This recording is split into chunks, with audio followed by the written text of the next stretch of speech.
नमस्कार दोस्तों, स्वागत है आपका एक बार फिर से मेरे YouTube channel study with Ashok में। दोस्तों, आज का हमारा टॉपिक है मौर्य साम्राज्य।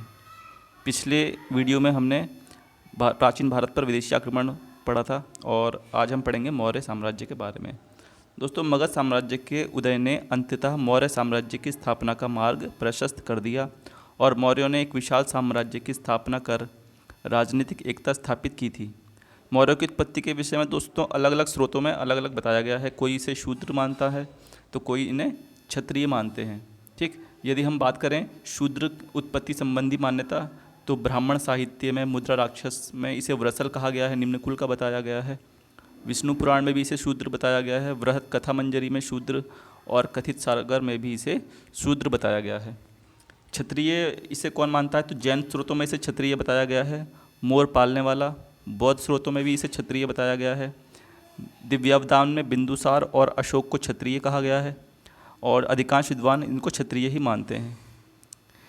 मौर्यकालीन स्रोतों की यदि हम बात करें तो इसके बारे में जो हमको जानकारी मिलेगी वो अशोक के अभिलेखों से मिलेगी, रुद्रदामन के जूनागढ़ अभिलेख से मिलती है, पुराणों से जानकारी मिलती है, मुद्रा राक्षस से जानकारी मिलती है, विशाखदत्त द्वारा रचित, बौद्ध साहित्य से जानकारी मिलती है, जैन साहित्य है, अर्थशास्त्र है चाणक्य द्वारा रचित, इंडिका है मेगास्थनीज द्वारा रचित।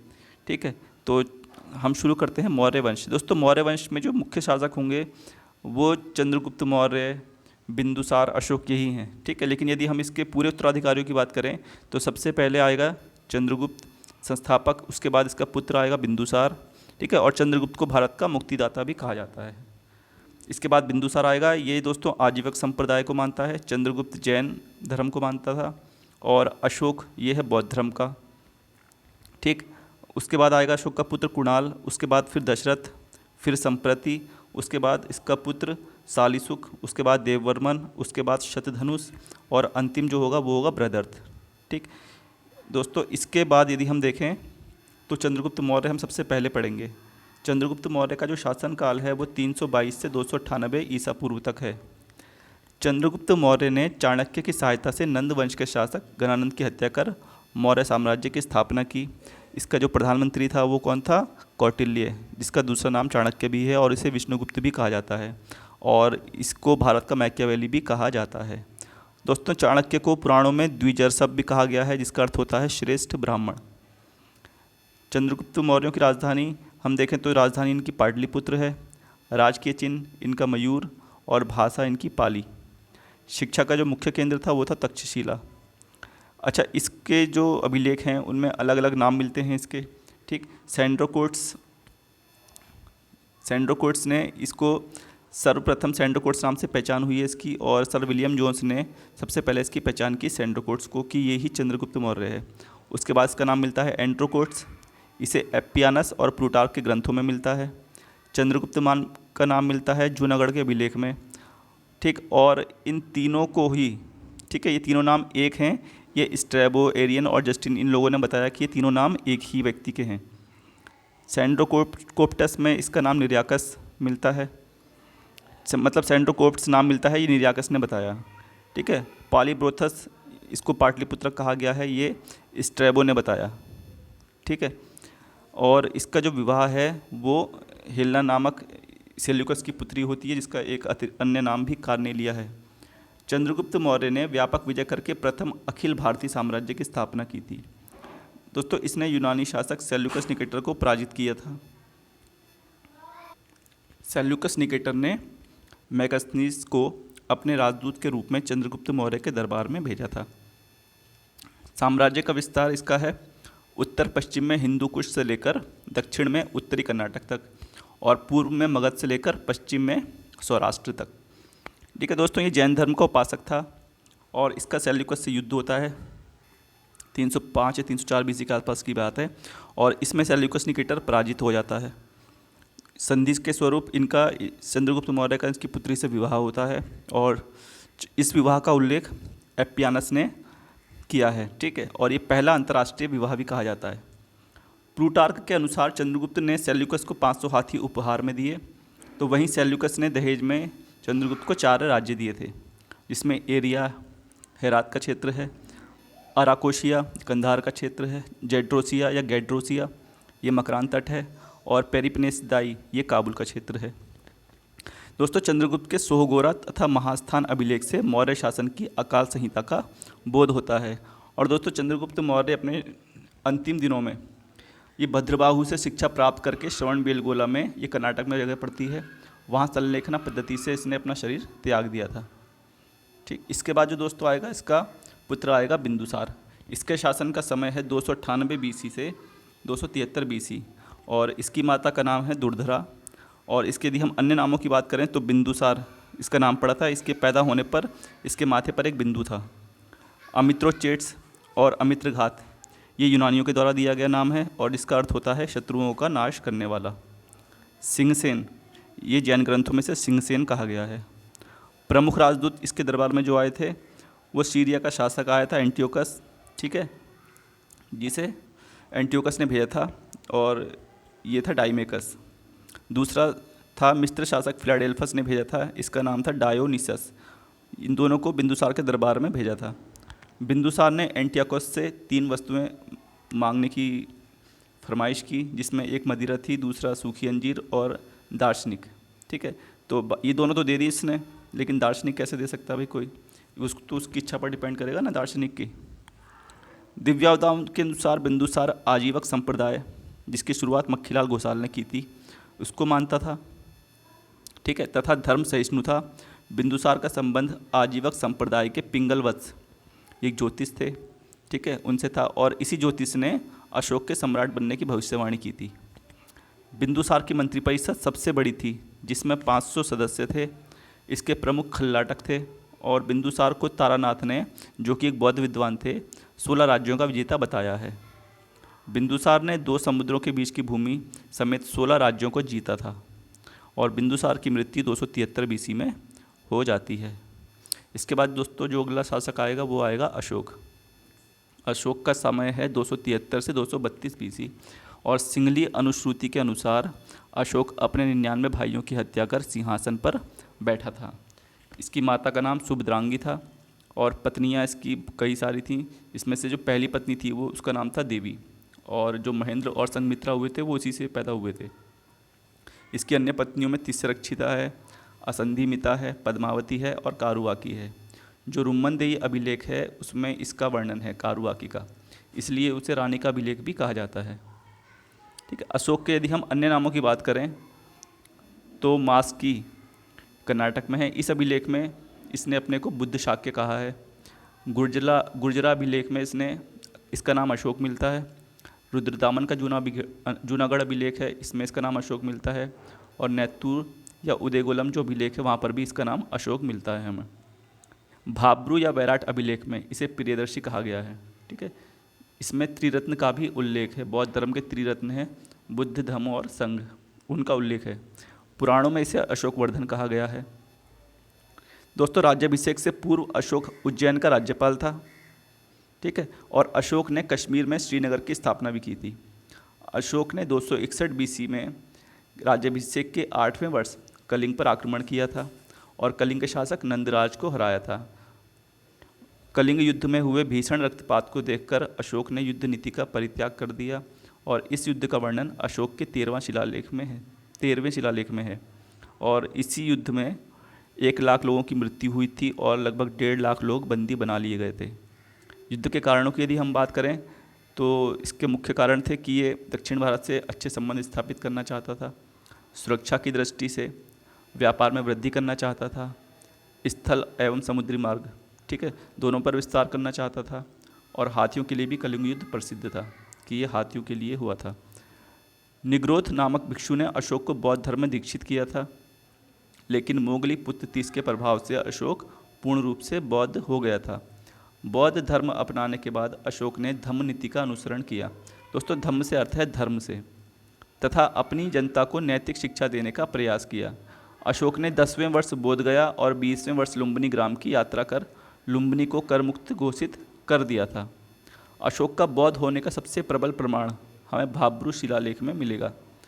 ठीक, अशोक ने भोपाल के समीप सांची के स्तूप का निर्माण करवाया था, और कल्हण द्वारा रचित रास तरंगिणी में अशोक को शैव का उपासक बताया गया है।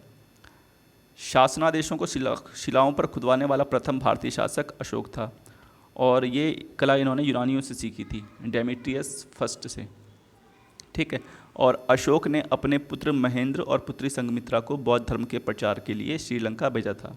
दोस्तों, श्रीलंका में मौर्य साम्राज्य का शासन नहीं था, इसने वहाँ अपने पुत्र और पुत्री को बौद्ध धर्म के प्रचार के लिए भेजा था। ठीक है। एग्जाम में पूछ लेता है कि निम्न में से कौन सा मौर्य साम्राज्य से संबंधित है या नहीं है। इसके अभिलेखों की यदि हम बात करें तो दोस्तों 3 प्रकार के अभिलेख मिलेंगे हमको अशोक के, शिलालेख, स्तंभलेख और गुहालेख। शिलालेख भी हम 2 प्रकार से पढ़ेंगे, एक वृहत शिलालेख और दूसरा लघु शिलालेख। वृहत शिलालेखों की संख्या 14 है और ये मोस्ट इंपॉर्टेंट है। लघु शिलालेखों की संख्या 13 है। स्तंभलेख में भी हम 2 पढ़ेंगे, वृहत और लघु। वृहत स्तंभलेख 7 हैं और लघु स्तंभलेख इनकी संख्या 5 है। गुहालेख 3 है। गुहालेख दोस्तों वो होता है जो गुफाओं में लिखा हुआ मिलेगा हमको। ठीक। शिलालेख हमें जो पत्थरों पे लिखा हुआ मिलेगा, और स्तंभलेख होता है हम जो पिलर्स में लिखवाएंगे। ठीक है। तो वृहत शिलालेख 14 हैं। इसमें क्या क्या कहा गया है? तो दोस्तों जो पहला शिलालेख है इसमें पशु बलि की निंदा की गई है। ठीक है। और उत्सव और समारोह को प्रतिबंधित किया गया है, इन पर बैन लगाया गया है। जो इसका दूसरा शिलालेख है इसमें चोल, चेर और पांड्य इनसे संबंधों का उल्लेख किया गया है, और मनुष्य एवं पशुओं की चिकित्सा व्यवस्था के बारे में बताया गया है। ठीक है। जो इसका तीसरा अभिलेख है इसमें उदारता बताई गई है और राजकों व प्रादेशिकों की नियुक्ति के बारे में प्रावधान है। जो चौथा शिलालेख है इसमें भैरी घोष यानी कि युद्ध की नीति की जगह धम्म घोष की नीति की घोषणा की गई है।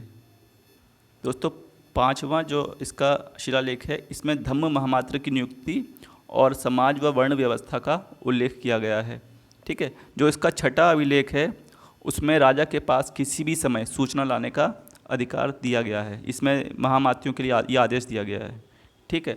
और इसमें इसने कहा भी है कि किसी समय चाहे मैं खाता रहूं या शयनगार में रहूं, मैं जहां भी रहूं, प्रतिवेदक प्रजा की दशा से मुझे अवगत कराए। मैं सर्वत्र प्रजा कार्य करूंगा। सब लोगों का हित करना मेरा कर्तव्य है और इसका मूल उद्योग तथा कार्य तत्परता है। 7वें अभिलेख इसमें बताया गया कि सभी संप्रदायों के बीच सहिष्णुता की चर्चा।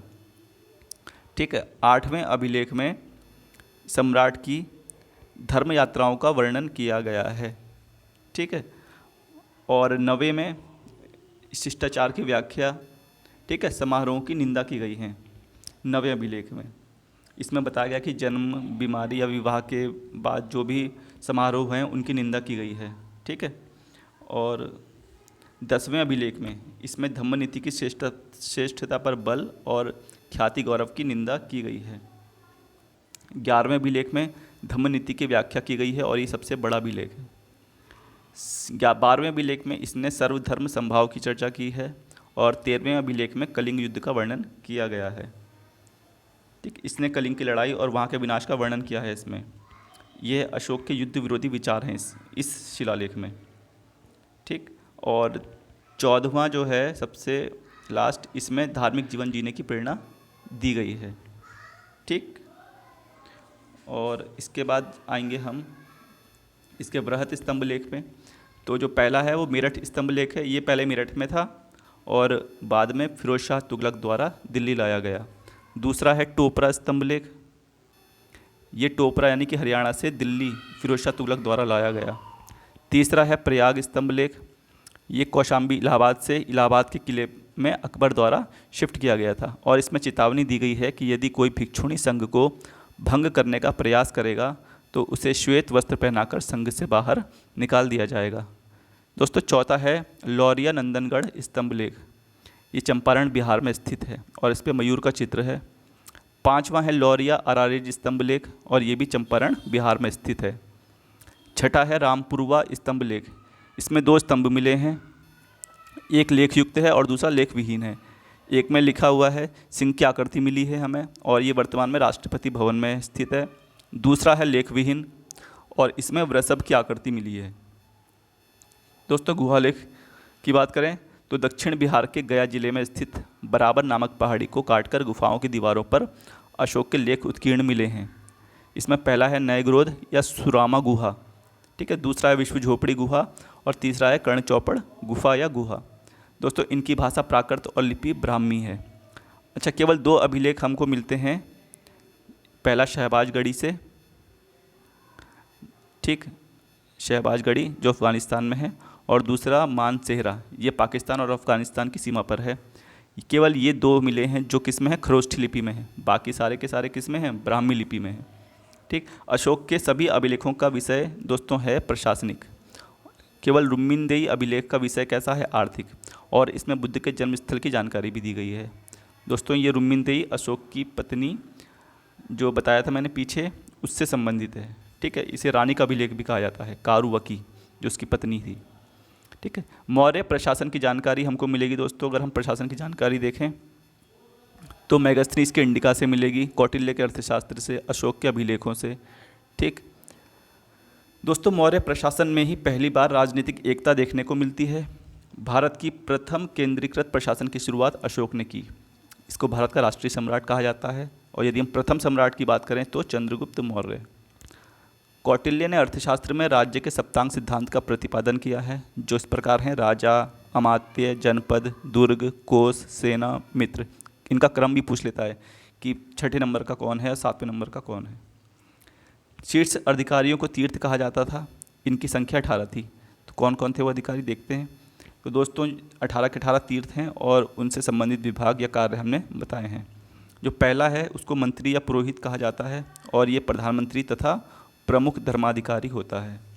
दूसरा है समाहर्ता, इसको राजस्व विभाग का सर्वोच्च अधिकारी, ठीक है, कहा जाता है, और ये कौन कहलाता है, वित्त मंत्री। तीसरा है युवराज, ये राजा का उत्तराधिकारी होता है। चौथा सेनापति, ये सेनाध्यक्ष होता है। पांचवा है सन्निधाता, ये राजकीय कोषागार का प्रधान अधिकारी होता है, कोषाध्यक्ष भी कहते हैं इसे। अगला है नायक, ये सेना का संचालक होता है। ठीक, सातवां है व्यवहारिक, ये दीवानी न्यायालय का प्रमुख न्यायाधीश होता है। आठवां है प्रदेष्टा, ये फौजदारी न्यायालय का न्यायाधीश। नवां है मंत्री परिषदाध्यक्ष, ये होता है मंत्री परिषद का अध्यक्ष।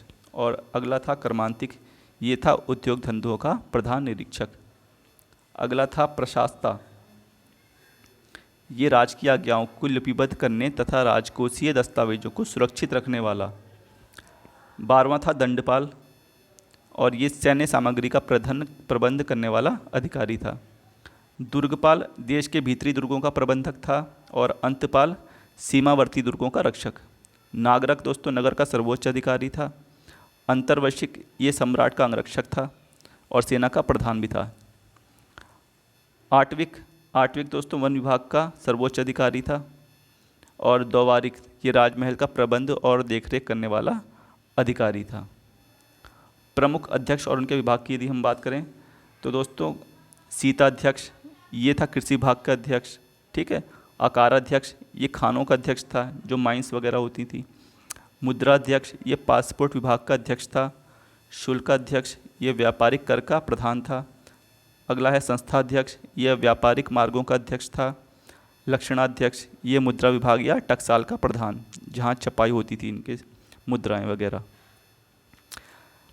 मौर्यकालीन प्रांत और उनकी राजधानियाँ। ठीक है दोस्तों, 5 प्रांत हैं और उनकी अलग अलग राजधानियाँ हैं। जैसे उत्तरापथ की है तक्षशिला, अवंती राष्ट्र की है उज्जैनी, और कलिंग प्रांत की होगी तोसली, और दक्षिणापथ की है सुवर्णगिरी, और प्राची या मध्य देश जिसको कहा जाता थी इसकी थी पाटलिपुत्र। मौर्य प्रशासन का दोस्तों अवरोही क्रम कुछ इस प्रकार है। सबसे बड़ा साम्राज्य होगा, ठीक है, उसके बाद फिर प्रांत स्टार्ट हो जाते हैं। साम्राज्य का जो प्रमुख होता है वो सम्राट, और प्रांत का प्रमुख कुमार या आर्यपुत्र। उसके बाद डिस्ट्रिक्ट लेवल पर आते हैं, उससे कहा जाता है आहार या विषय, और इसका जो प्रमुख होता है वो विषयपति।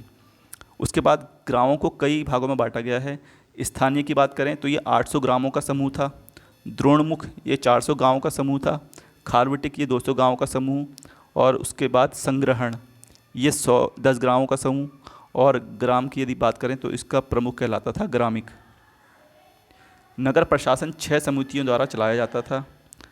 ठीक, और इसमें जो प्रथम समिति थी इसमें उद्योग एवं शिल्पों का निरीक्षण करती थी। जो दूसरी समिति थी वो विदेशियों की आवाजाही पर निगरानी रखती थी। तीसरी समिति जन्म मरण का ब्यौरा रखती थी।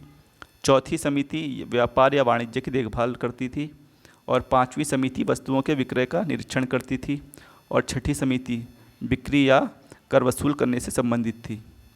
दोस्तों, जो एग्रोनोमोई होता था वो जिलाधिकारी होता था, और 2 प्रकार के न्यायालय थे, धर्मस्थीय यानी कि दीवानी अदालत और कंटक शोधन, ये फौजदारी मामले देखते थे। चाणक्य के अनुसार मौर्य शासन व्यवस्था के 4 मुख्य अंग थे। कौन कौन थे? तो धर्म, व्यवहार, चरित्र और राजशासन। गुप्तचरों को दोस्तों यहाँ गूढ़ पुरुष कहा जाता था, और ये इस समय की बहुत विशेष परंपरा थी। यहाँ का जो गुप्तचर होते थे ये बहुत ही विशेष प्रकार से उल्लेख है यहाँ के शासन में, मौर्य साम्राज्य में। इसकी प्रमुख विशेषता भी थी यहाँ के मौर्य साम्राज्य की गुप्तचर व्यवस्था। दोस्तों, जूती हुई भूमि को कृष्ट कहा जाता था और बिना जूती हुई भूमि अकृष्ट कहलाती थी। दंडपाल नामक अधिकारी सैन्य प्रबंधन देखता था, और जस्टिन ने चंद्रगुप्त की सेना को डाकुओं का गिरोह कहा है। मेगास्थनीज ने भारतीय समाज को 7 श्रेणियों में विभाजित किया था: दार्शनिक, किसान, अहीर, कारीगर, सैनिक, निरीक्षक, सभासद और अन्य शासक वर्ग। मौर्य काल में पूर्वी तट पर ताम्रलिप्ति तथा पश्चिमी तट पर भृगु कक्ष और सोपारा बंदरगाह स्थित थे। कारसापण या पण मौर्यकालीन चांदी का सिक्का था, और दोस्तों इस समय राज्य की आय का प्रमुख स्रोत भूमिकर था। भूमिकर कुल आय का 1/6 भाग होता था, जिसे भाग कहते थे। विष्टि एक प्रकार की बेगार थी, ठीक है, जो बिना पैसा दिए ही राज्य द्वारा कराई जाती थी। सर्वप्रथम अशोक के स्तंभ का पता दोस्तों 1750 में टी फैंथलर ने लगाया था, और सबसे पहले यदि हम पढ़ने की बात करें तो इसको 1837 में जेम्स क्रीसेम्प ने पढ़ा था। अशोक के बाद दोस्तों उसका पुत्र कुणाल गद्दी पर बैठता है, लेकिन मौर्य साम्राज्य का अंतिम शासक बृहदर्थ होता है, और उसके सेनापति पुष्यमित्र शुंग इसकी हत्या करके 185 BC में शुंग वंश की स्थापना कर देता है। तो दोस्तों ये था हमारा मौर्य साम्राज्य। तो वीडियो को प्लीज़ सब्सक्राइब और शेयर ज़रूर करें। धन्यवाद।